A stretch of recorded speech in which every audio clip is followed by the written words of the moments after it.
Bienvenue pour une nouvelle prédication de l'église Boom. Je t'encourage à ouvrir ton cœur, à prendre des notes, à bien écouter et que vraiment le Seigneur puisse transformer ta vie. Si jamais cette vidéo, ce message te plaît, tu peux mettre un petit pouce, ça va nous encourager. Tu peux même mettre un petit message, un commentaire. Si tu as des questions, si tu as un encouragement ou un témoignage, ça peut encourager la communauté de ceux qui regardent ce message, regardent nos prédications de l'église Boom. Et si tu n'es pas encore abonné, je t'encourage à t'abonner, comme ça tu recevras. Tu peux même mettre la petite cloche, j'ai toujours rêvé de faire ça. Tu mets la petite cloche, comme ça tu reçois les messages de nouvelles prédications qui vont arriver régulièrement. À bientôt sur nos prédications de l'église Boom. Aujourd'hui, on se retrouve pour la deuxième prédication de notre série « Mon Église, mon foyer ». On a déjà vu ensemble la différence entre une maison et un foyer. Nous, en tant qu'Église, alors on est content d'avoir une maison, d'avoir des murs, un toit. Pourquoi? Ça nous protège de la pluie, des tempêtes. On a un lieu pour se réunir et ça, c'est top. Mais en tant qu'Église, nous formons un foyer. Dans une maison, on peut vivre des événements et dans un foyer, on vit des expériences. Des expériences comment? Des expériences émotionnelles, des expériences spirituelles. Et c'est ça qui nous touche, c'est ça qui est dans notre cœur en tant qu'Église locale, l'Église Boom. Nous sommes un foyer. Aujourd'hui, on va voir plus spécifiquement ensemble 3 points qui nous semblent super importants. Mon Église, c'est le foyer de mon salut, premièrement. Deuxièmement, mon Église, c'est le foyer de ma guérison. C'est le foyer de ma restauration. Et troisièmement, mon Église, c'est le foyer de ma liberté. Alors viens avec moi et on regarde ensemble ces 3 points un peu plus précisément et on va entrer aussi dans la parole de Dieu qui va nous confirmer tout ça. J'aimerais pouvoir, pour le premier point, le foyer, l'Église, le foyer de mon salut, j'aimerais qu'on voit ensemble 2 points super importants, en tout cas qui nous paraissent importants. Le premier, c'est imprégner, va et dis. On peut lire en Matthieu 28, verset 19. « Allez, faites de toutes les nations des disciples, les baptisant au nom du Père, du Fils et du Saint-Esprit. » Imprégner est le fondement d'une évangélisation efficace. Ça veut dire quoi concrètement, imprégner?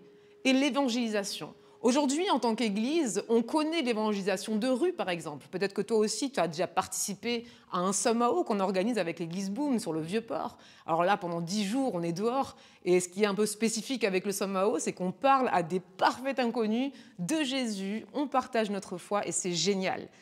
Peut-être que tu as déjà participé à d'autres évangélisations de rue pour simplement partager notre foi autour de nous, et ça, c'est génial.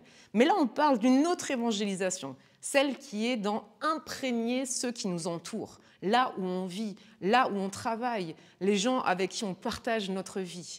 Et on aimerait partager avec toi, ça veut dire quoi concrètement imprégner? La première chose et la base de tout, c'est la prière. Tout commence avec la prière. Alors aujourd'hui, on aimerait t'encourager, prie pour tes amis. Prie pour ceux qui t'entourent. Tout commence par la prière.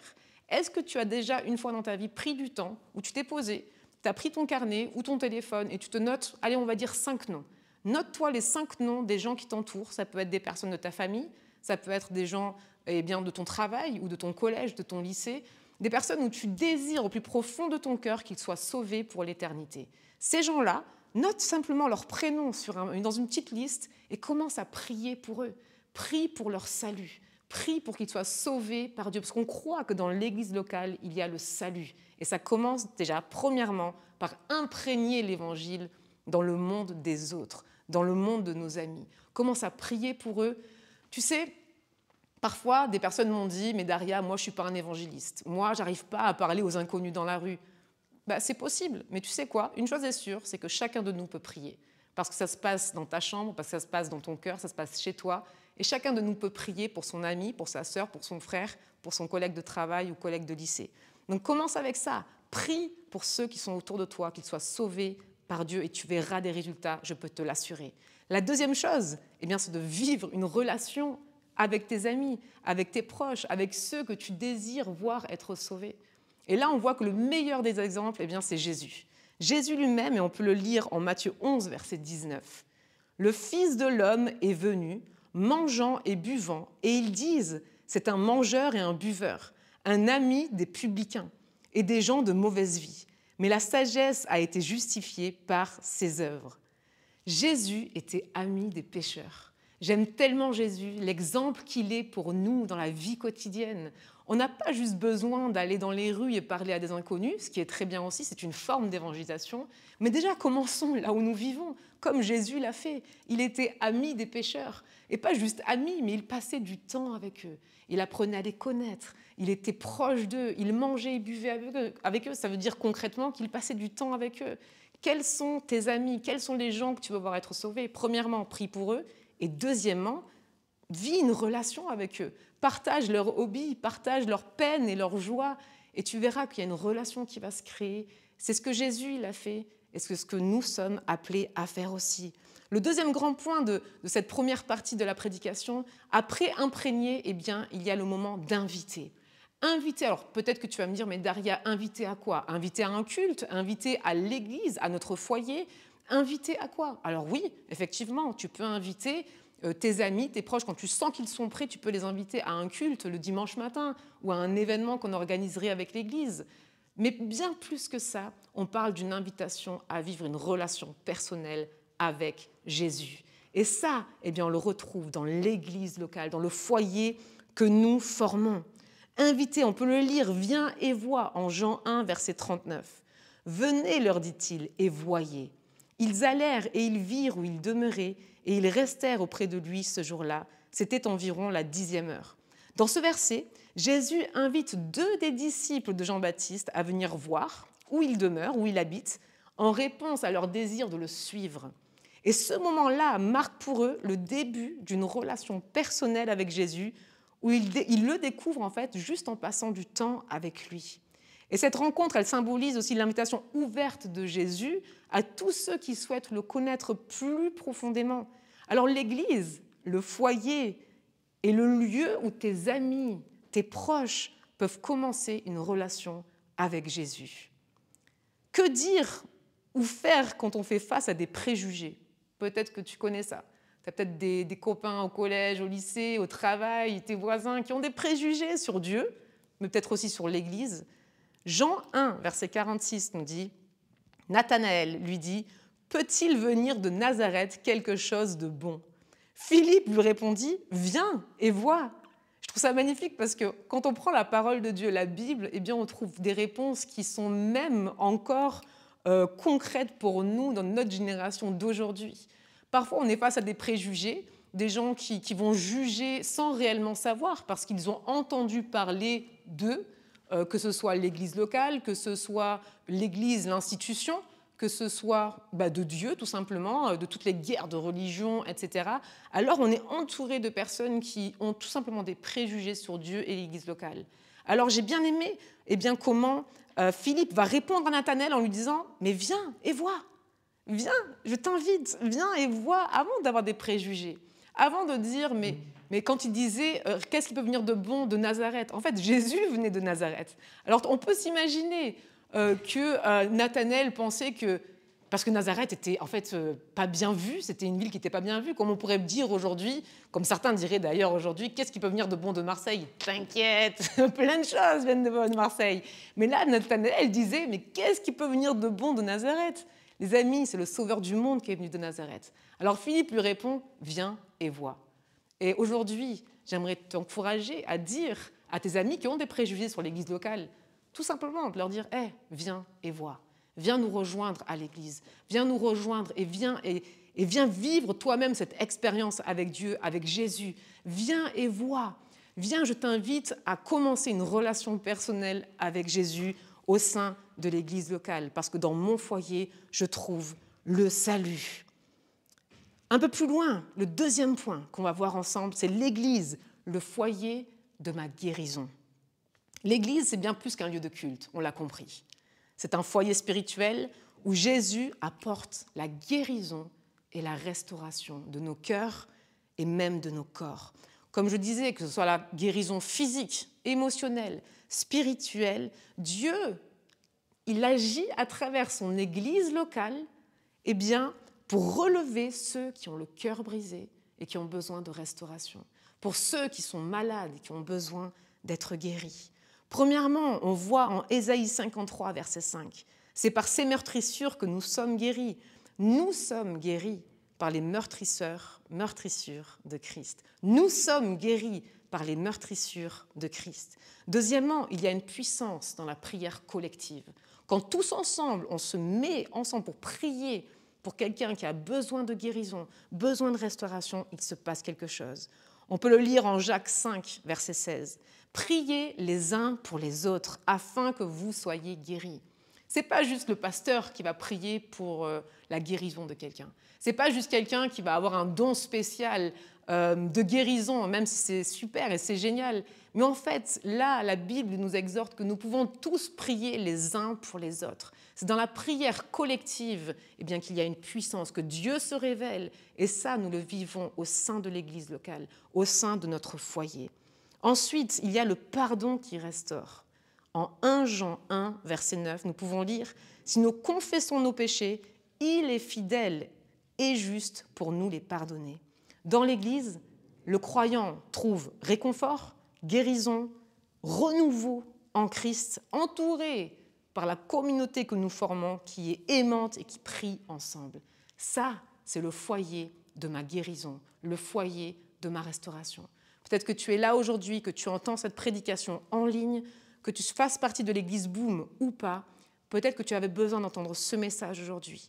Tu es peut-être meurtri, blessé par des paroles, blessé même peut-être par l'Église locale, blessé peut-être par des personnes qui t'entourent, parce que tu as été rejeté, abandonné, peut-être que tu es malade. Aujourd'hui, j'aimerais te dire que nous croyons en ce Dieu qui guérit. Et il souhaite te guérir, toi, aujourd'hui, là où tu es.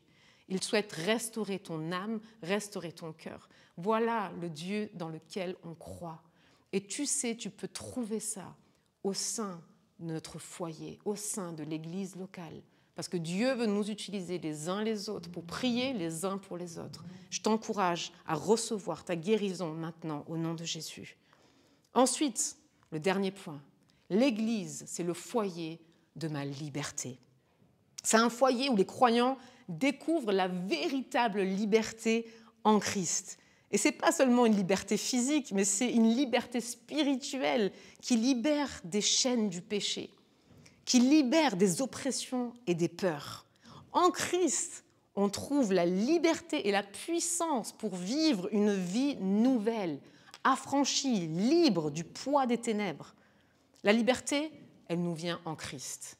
On peut lire ça en Jean 8, verset 36. « Si donc le Fils vous affranchit, vous serez réellement libres. » Dans l'Église, on découvre que la véritable liberté, elle est par Jésus-Christ.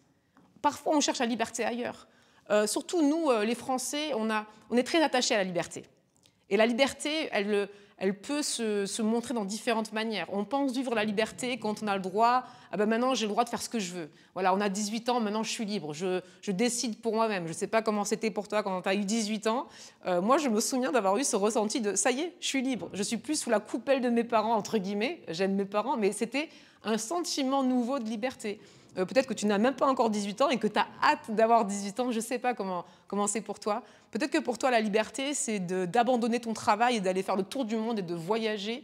Ça procure un sentiment de liberté. Maintenant, je suis libre et je fais ce que je veux. Et peut-être que pour toi, la liberté, c'est de ne pas être soumis aux règles de la société. Et du coup, tu vis un peu marginalisé de la société parce que tu ressens une liberté en vivant comme ça. C'est possible. Mais une chose est sûre, c'est que chacun de nous recherche la liberté. Au plus profond de notre être, depuis l'enfance jusqu'à la fin de nos jours sur Terre, on est à la recherche de cette liberté. Mais la véritable liberté, et c'est ça le message, la véritable liberté, corps, âme, esprit, elle nous vient en Jésus-Christ. Et ça, j'aimerais t'encourager. Si tu es là aujourd'hui, que tu écoutes cette prédication, ce message, et que tu as une recherche profonde dans ton être, dans ton âme, d'une liberté, tu vas la trouver en Jésus-Christ. C'est un message pour toi aujourd'hui. On est libre en Christ. Liberté par l'Esprit de Dieu. 2 Corinthiens 3, verset 17. « Or, le Seigneur, c'est l'Esprit. Et là où est l'Esprit du Seigneur, là est la liberté. » L'Église, c'est un foyer où l'Esprit de Dieu est présent. Et là où l'Esprit agit, les croyants sont libérés de tout ce qui les lie, de tout ce qui les enchaîne. Ensuite, il y a un appel à la liberté. En Galates 5, verset 13, « Frères, vous avez été appelés à la liberté. » En tant que foyer de liberté, L'Église, la Bible, là dans l'occurrence, en Galates 5, verset 13, nous rappelle que nous avons été appelés à vivre libre. Ce n'est pas juste un ressenti qu'on a, ce n'est pas juste un désir qui est au plus profond de notre être, mais c'est plus que ça, c'est un appel. On a été appelés. Vous savez, quand quelqu'un nous appelle dans la rue, par exemple, on dit ton prénom. Hé Simon, hé Daria, ben, je me retourne, je suis appelée et je vais aller voir ce qui se passe. En fait, c'est dans la même situation, on est appelé à vivre la liberté. C'est pour ça qu'on a ce désir profond de vivre libre. L'Église est le foyer où, par Christ, nous trouvons la liberté véritable. Elle nous délivre des chaînes du péché et nous fait marcher dans une vie nouvelle remplie de l'Esprit pour servir Dieu et les autres dans l'amour. Mais j'aimerais parler d'un truc qui parfois divise, parfois il y a de l'incompréhension, mais qui pour nous est très important. Dieu peut libérer de différentes manières. De la même manière qu'on a pu lire les diverses situations où Jésus et les disciples ont pu libérer des personnes des chaînes du péché ou des mauvais esprits, des personnes qui ont été délivrées, eh bien aujourd'hui, Jésus continue à nous libérer, à nous délivrer. Sauf que parfois, on tombe dans des extrêmes. Aujourd'hui, j'aimerais te dire, Jésus libère, oui. Il libère de différentes façons. Il y a parfois des libérations qui se font instantanément. Je suis honnête avec toi, j'ai déjà vécu les deux. Dieu m'a déjà libérée dans ma vie, pam, instantané. Peut-être que tu le sais déjà, ça fait partie de mon témoignage, mais à l'âge de 9 ans, j'ai été abusée sexuellement. Directement après, je suis allée voir mes parents. Ils ont prié pour moi et j'ai vécu une libération instantanée de ce que je venais de vivre. Dieu a fait un miracle dans ma vie. Il m'a libérée de ce poids, de la mauvaise chose que j'étais en train de vivre, que l'ennemi a essayé de détruire ma valeur, a essayé de me détruire en tant que femme, en tant qu'être humain, au travers de cette situation qui était horrible. Eh bien, Jésus m'a libérée après une prière que mes parents ont fait pour moi. Ça, je l'ai vécu et c'est possible. Mais ce n'est pas la seule manière comment Jésus libère. Parfois, la liberté, c'est un chemin. Aujourd'hui, on sait que Jésus, c'est le chemin, la vérité et la vie. Et la liberté se trouve en Jésus.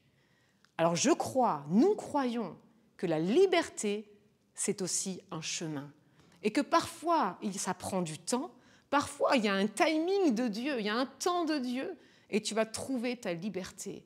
Quand Dieu aussi jugera que c'est maintenant le temps de travailler ça dans ta vie. Pourquoi je te dis ça de manière si certaine? C'est parce que moi aussi, j'ai vécu tout au long de ma vie, j'ai aujourd'hui 37 ans. J'ai vécu une fois une libération à l'âge de 9 ans, mais j'ai aussi vécu des moments bien plus tard dans ma vie, après la trentaine déjà, où Dieu, tout d'un coup, me révèle des choses de mon passé que je dois régler, où il veut me libérer de ça. Et j'ai vécu des libérations bien plus tard.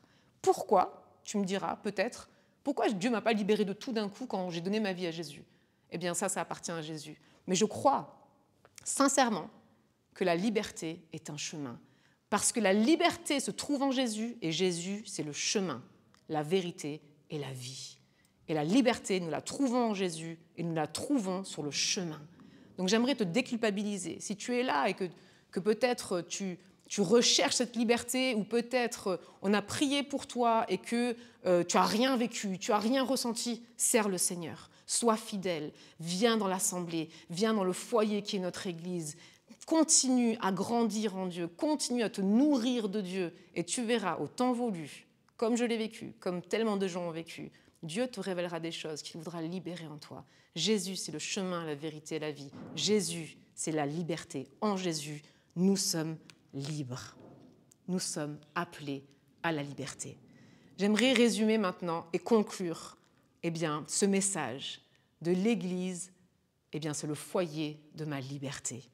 Premièrement, on a vu que l'Église, c'est le foyer de mon salut. Jean 3, 16. « Car Dieu a tant aimé le monde qu'il a donné son Fils unique afin que quiconque croit en lui ne périsse point, mais qu'il ait la vie éternelle. » L'Église est le lieu où nous rencontrons Jésus, notre Sauveur.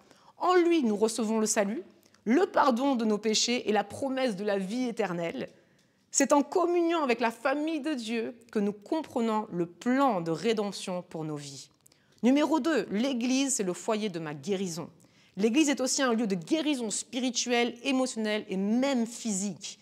En Christ et au sein de la communauté de foi que nous formons, nous trouvons restauration pour nos blessures et la paix pour nos âmes.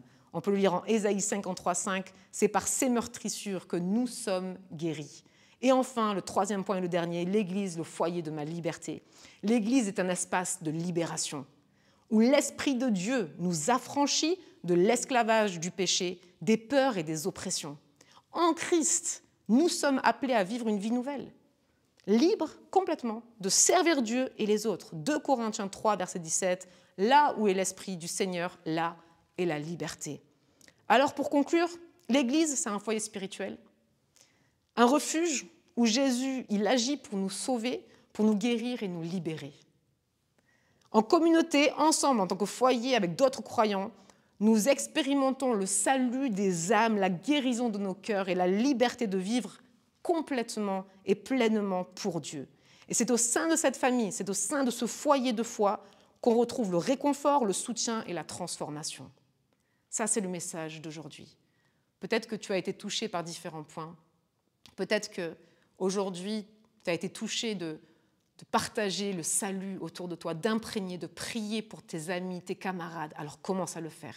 Commence maintenant à prendre ton petit carnet, ton téléphone, note une petite liste de tes amis, de ta famille que tu veux voir sauvés et commence à imprégner, commence à vivre des relations avec eux. Et ensuite, invite-les à vivre une relation avec Jésus au sein de l'église locale. Invite-les pour un culte quand tu sens qu'ils sont prêts. Ensuite, peut-être que tu as besoin de guérison aujourd'hui, ou peut-être que quelqu'un autour de toi a besoin de guérison et de restauration. Alors prions ensemble, parle-en dans ta communauté, parle-en dans l'église Boom quand on se voit, et qu'on prie ensemble, parce que la prière collective a une puissance et on croit à la guérison au sein de l'église locale. Et enfin, la liberté. Peut-être qu'aujourd'hui, pour toi-même, ou peut-être pour quelqu'un d'autre, tu ressens que c'est un point sensible. De un, peut-être parce que tu as été blessé, ou tu n'as pas compris, ou tu te culpabilises, ou tu as l'impression de ne pas être libre. Sache que tu es libre en Jésus, sache que la liberté, c'est un chemin, que Jésus est le chemin et que la liberté se trouve en Christ. Garde espoir, viens et vis ta liberté en Christ dans l'église locale. Les amis, je vais prier et je vais prier pour que ce message puisse toucher vos cœurs en profondeur et que vous puissiez sortir grandis, nourris et fortifiés après ce moment maintenant passé ensemble. Fermons les yeux ensemble et prions. Seigneur Jésus, je te remercie pour ce temps passé ensemble. Tu n'as pas de frontières, de limites, Seigneur Jésus. Et ce moment qu'on passe, même s'il est en ligne, même si c'est sur YouTube, ou sur un réel, ou sur TikTok, peu importe. Seigneur, je prie, Esprit de Dieu, que tu viennes maintenant toucher cette personne qui a entendu ce message, que tu viennes toucher, Seigneur, et montrer les personnes pour lesquelles on peut prier dans notre entourage, là où on peut imprégner, vivre des relations pour évangéliser d'une manière efficace et toucher le monde, Seigneur, que nous allons dans le monde, Seigneur, apporter la lumière et l'évangile. Seigneur, je prie, Seigneur, pour ceux qui ont besoin de guérison. Je prie maintenant que tu viennes, Esprit de Dieu, guérir ceux qui sont malades. Je prie, Saint-Esprit, que tu viennes maintenant restaurer les cœurs brisés. Tu dis que tu es proche de ceux qui ont le cœur brisé. Viens, Seigneur, et fais ton œuvre. Nous croyons que tu es le Dieu des miracles, tu es le Dieu qui guérit. Et je prie maintenant que tu viennes guérir au nom de Jésus. Seigneur, je prie pour ceux qui ont besoin de liberté aujourd'hui. Seigneur, je prie, Seigneur, et je te remercie que c'est toi qui libères Jésus, que tu es la liberté, que en toi est la liberté, Seigneur Jésus. Merci parce que c'est toi qui nous libères des chaînes du péché, c'est toi qui nous libères, Seigneur, des oppressions et des peurs, et c'est en toi que nous pouvons trouver la paix profonde, la paix totale. Merci, Seigneur, d'enlever toute culpabilité. Merci, Seigneur, de nous accompagner sur ce chemin que tu es, ce chemin de liberté, et de nous révéler en temps voulu les choses que tu veux travailler et transformer dans nos cœurs et dans nos vies. À toi toute la gloire, Seigneur Jésus, que tu bénisses chacune des personnes qui entendent ce message maintenant. Au nom de Jésus, je prie. Amen. À bientôt pour une autre vidéo.